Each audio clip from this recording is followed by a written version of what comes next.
brancher. Voilà. Donc j'espère que tout le monde va bien en ce jeudi fin de journée avec ce super beau temps. Donc n'hésitez pas à faire un petit coucou, à partager quand vous arrivez sur le live. Coucou Marine. Ça fait toujours plaisir. Donc recoucou Isa, on attend un petit peu, quelques secondes, pour que je suis pas trop en retard. Comme d'habitude, on commence toujours par se laver les mains et ensuite j'enfile mon tenue de travail.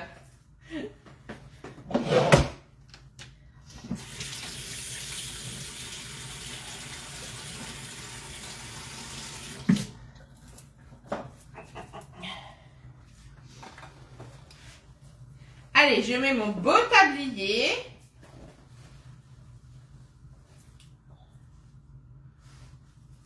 Hop.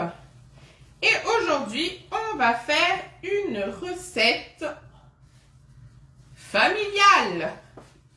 Bon, même s'il n'y a que moi qui vais en manger, c'est pas grave. Cette recette me tentait bien. Je vais remonter un petit peu. Hop. Je suis emmêlée.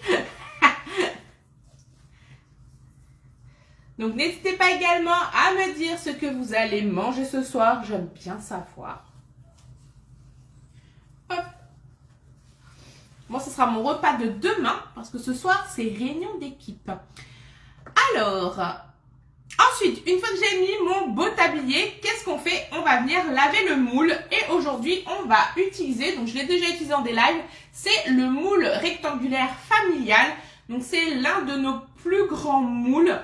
Tout simplement, donc on ne fait pas que des gâteaux dans ce grand moule. On va pouvoir faire plein de choses. Et en l'occurrence, aujourd'hui, on va faire les lasagnes de courgettes. Omelette parfait. Allez, qu'est-ce qu'on mange dans les autres foyers? Donc, avec ce grand moule, on peut forcément faire une génoise par exemple. Même si on a le moule à génoise, on pourrait très bien y faire un brownie. On peut y faire un crumble, mais c'est pas parce qu'il a cette grande taille qu'on ne peut pas faire. Donc les lasagnes, on pourrait très bien y faire coucou Val. On peut très bien y faire les endives au jambon. On peut aussi également y faire cuire des cuisses de poulet tout simplement, des filets mignons. Donc c'est pour ça que j'aime bien utiliser ce moule. Et c'est pas parce qu'on utilise des moules en silicone que l'on cuisine uniquement des gâteaux ou des préparations à base de pâtes. Coucou Hélène, coucou Stéphane, coucou maman. Donc là, du coup, avant chaque utilisation, qu'est-ce qu'on fait? On vient le passer sous l'eau très chaude pour enlever toutes les petites poussières qu'il va y avoir parce que le silicone est électrostatique.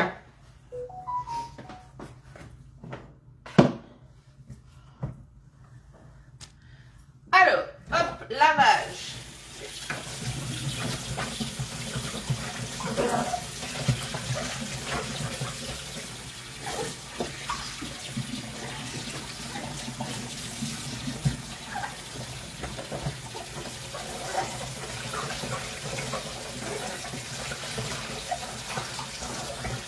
Là.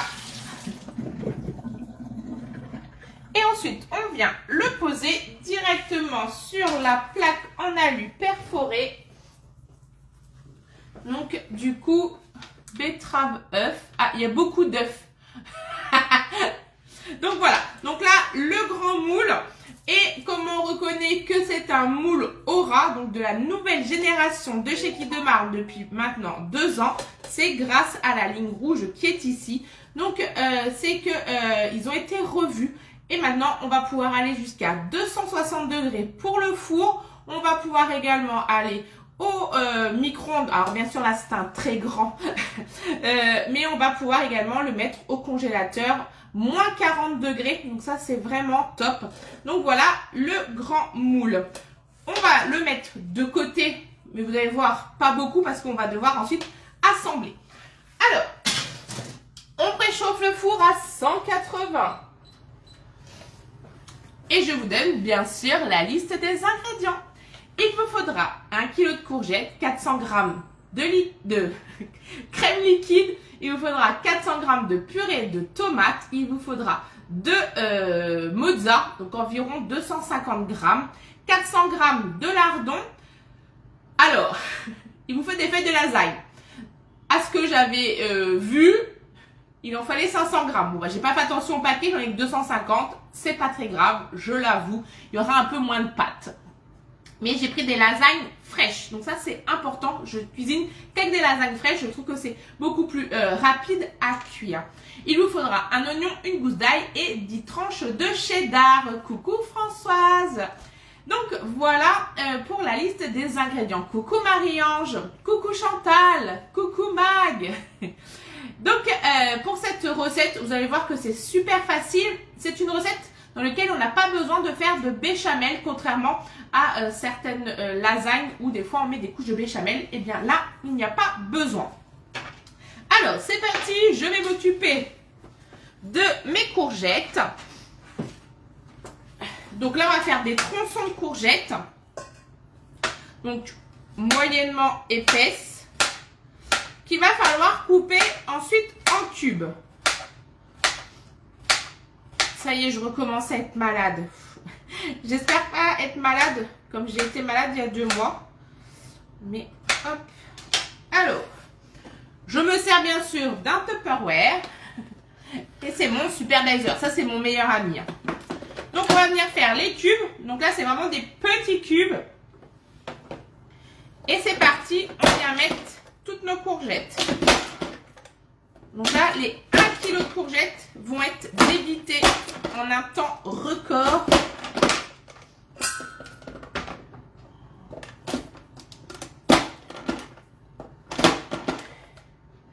Bien sûr, elles ont été lavées. Je n'enlève pas la peau, jamais. Je cuisine toujours avec la peau de mes courgettes. Pas besoin de les épépiner pour celles-ci. C'est pas des vraies courgettes du jardin. Donc, il n'y a pas beaucoup de pépins à l'intérieur. Donc là, j'en ai déjà débité une. On continue, on refait nos tronçons. Vous allez voir que c'est vraiment compliqué.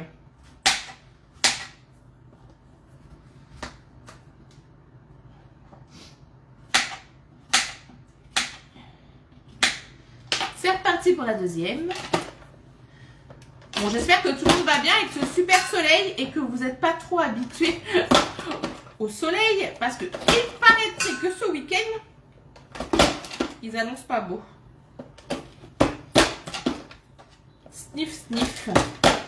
Alors, je vais enlever ce qu'il y a à l'intérieur. Donc, à l'intérieur, dans mon cul de poule, j'avais un oignon et une goutte d'ail. Pas de saison les courgettes. Oui, je sais Chantal, c'est pas de saison. Mais je mange des courgettes toute l'année. Donc, c'est pas grave. Et je le dis à chaque fois dans mes lives.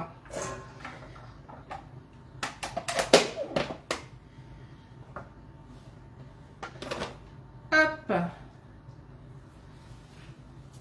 Tac. Hop. C'est parti. On continue les cubes. Donc là, je vous montre tous mes petits cubes avant que le soleil disparaisse. Oui, c'est ça, Laetitia. Bah là, il faut en profiter. Je crois que demain, ils annoncent encore beau. Et après, c'est fini. Hop. Allez, la petite dernière.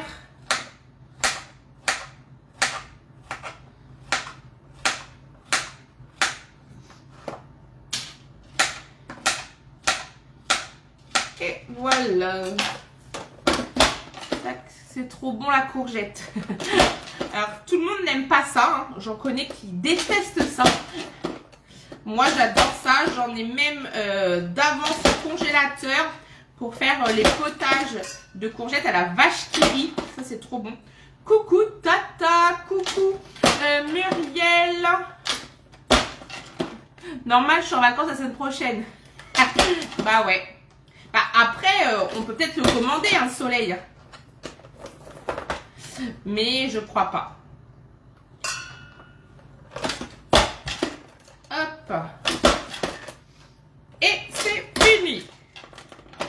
Donc là, j'ai mes 1 kg de courgettes. Hop. prendre ma spatule que je viens mettre. Donc dans mon grand cul de poule, hein, il fait 3,7 litres.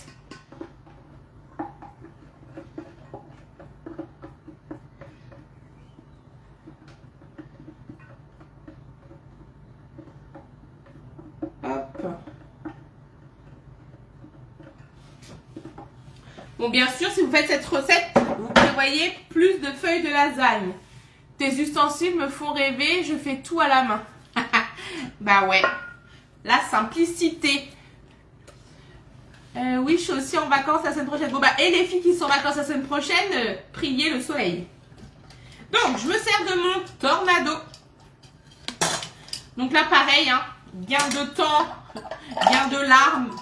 Ça, c'est vraiment top. On va pas pleurer. Donc, j'ai déjà épluché mon oignon que je viens mettre à l'intérieur. Je vais peut-être le recouper quand même un peu. Hop. Voilà. Je mets aussi ma gousse d'ail à l'intérieur. Ça, j'en ai plus besoin. Et on va venir hacher le tout en un tour de main. Moi, j'adore ton... Hop, allez, c'est parti. On hache. Assez finement. Mais pas de la bouillie non plus. Et là, en 3 tours de ficelle, mon oignon est pulvérisé. Hop. Je rapproche mon gros cul de poule. Donc pareil, hein, Muriel, ça c'est vraiment que du bonheur. On enlève les ingrédients avec le dos de la spatule. Pas avec le dos de la spatule, pardon. Avec le dos d'un couteau. Surtout pas avec la spatule. Vous risquez de lui faire bobo. Elle va être coupée après. Et du coup, elle va avoir mal. Donc du coup, hop. On vient mettre nos oignons avec les courgettes.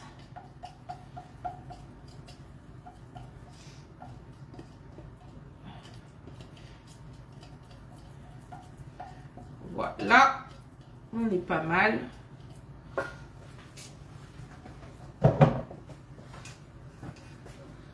On va venir mettre du sel, du poivre.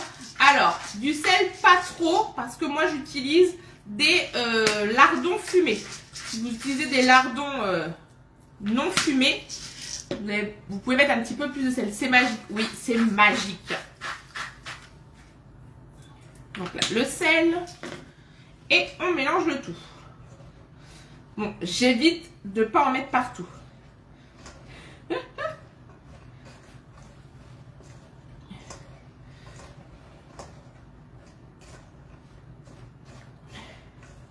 Ensuite, je viens rajouter mes lardons.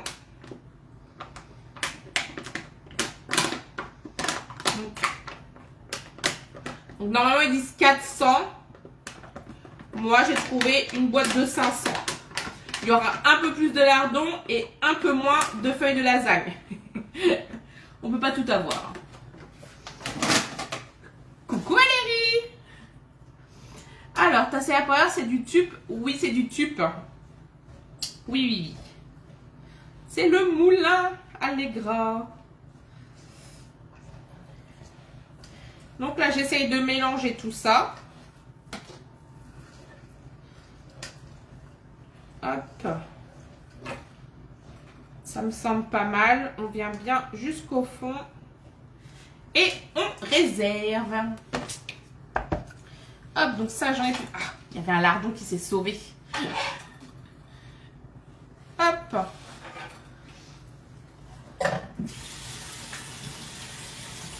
Ensuite, on va passer donc au montage. Donc, je reprends bien sûr mon moule. Où là, il va falloir tricher. Il va falloir faire du puzzle. Parce qu'il n'y a que 6 feuilles. Il me faut ton truc pour les oignons. Je coupe trop gros les gosses que j'en mets. Pas de souci. Eh bien, écoute, je t'enverrai un message privé avec le prix du tornado. Donc, les feuilles de lasagne fraîches, Oh, quoique, c'est bon, regardez. Je pensais que ça allait être trop petit. Je vais en mettre 2. Voilà. Bon, normalement, il aurait fallu une 3e pour superposer. Après, c'est que je ne vais pas avoir assez pour mon montage. On triche un peu.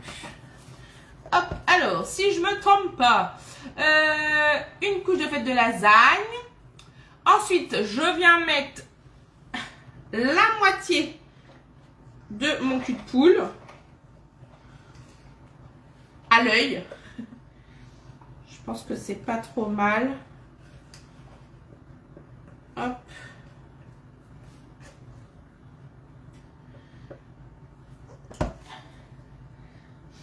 À l'œil, à l'œil. Donc là, on vient répartir partout notre mélange oignon, ail, courgette et lardon. Donc là, voilà. On prend une boule de mozza. On vient, j'ai enlevé ma planche. J'en reprends une, c'est pas grave. On vient faire des lamelles de mozza. Donc là, bien sûr, je me sers du couteau de tous les jours de chez Guy. Il coupe vraiment très bien. Donc faites attention à vos petits didis. Là, Muriel, les oignons, tu ne les vois pas. Bon, moi, noix vert à la courgette. Hop. On répartit la mozza. Et on recommence. On remet donc nos 2 feuilles.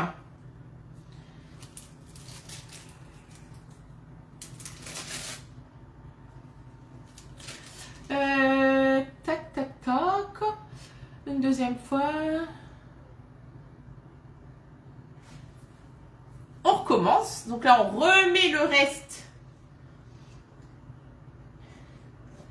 de notre préparation. Hop.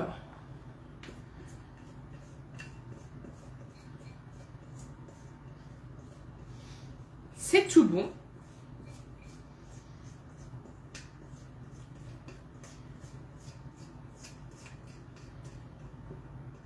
Voilà.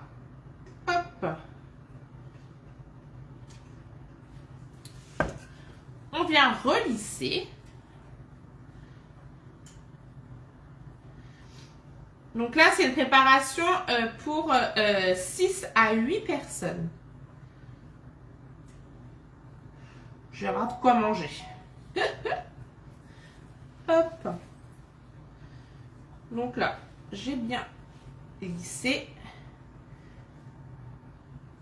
Voilà. Ensuite, on remet la deuxième boule de mozza.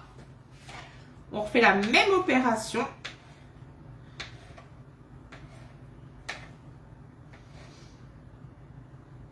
Voilà. Donc là, j'en avais mis plus en haut. Donc là, je vais en mettre un peu plus en bas.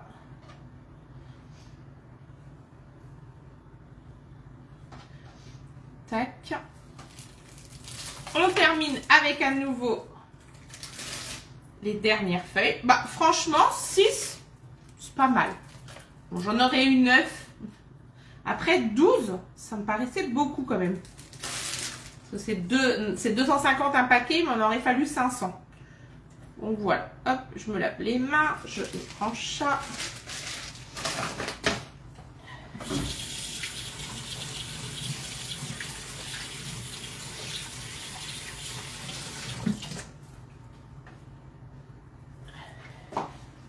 Ça, j'en ai plus besoin.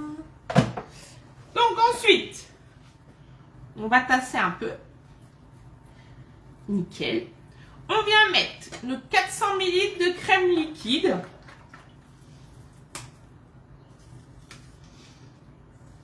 Hop. On en fait tomber un peu sur les côtés. Et après, je vais mettre mes 400 grammes de purée de tomates. Bon, j'en ai 500. C'est l'équilibre avec les feuilles. Comme les lardons. Hop.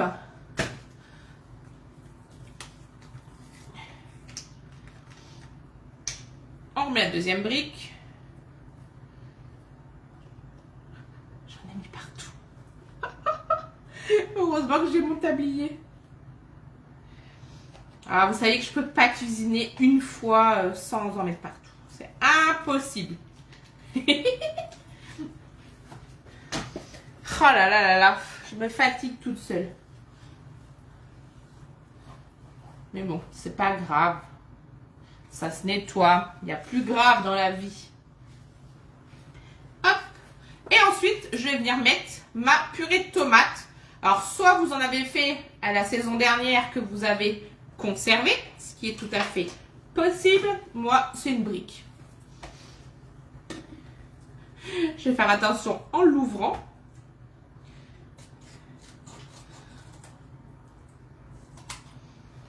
De pas en mettre partout. Ah là là. Allez, on vient mettre le reste.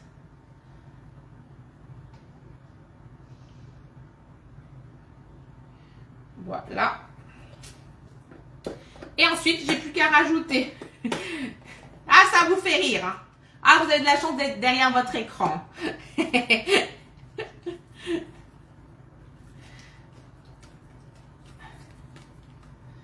Voilà. Donc là, bien sûr, on ne lisse pas. On évite de mélanger trop la crème avec la sauce tomate. De toute façon, la crème, elle est partie en dessous. Hop. Et ensuite, on vient rajouter les tranches de cheddar. Donc, il vous en faut 10. Hop. Hop.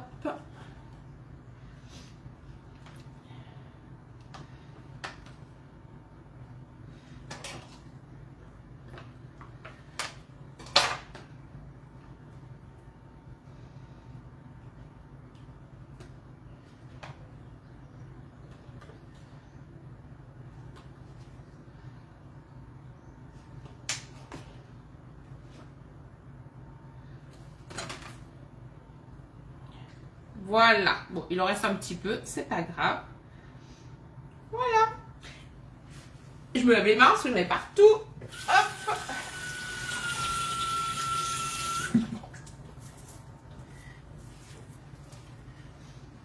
Et ensuite, ça part environ 45 minutes au four à 180 degrés. Après, bah voilà, vous voyez si les courgettes, donc c'est pour ça qu'il faut les couper vraiment en petits tubes pour qu'elles cuisent facilement. Parce que là, vous avez vu que je ne les ai pas pré-cuits avant. Donc, vous vérifiez au bout de 45 minutes s'il faut rajouter un petit peu de temps de cuisson. Mais normalement, 45 minutes, c'est bon. Donc, voilà.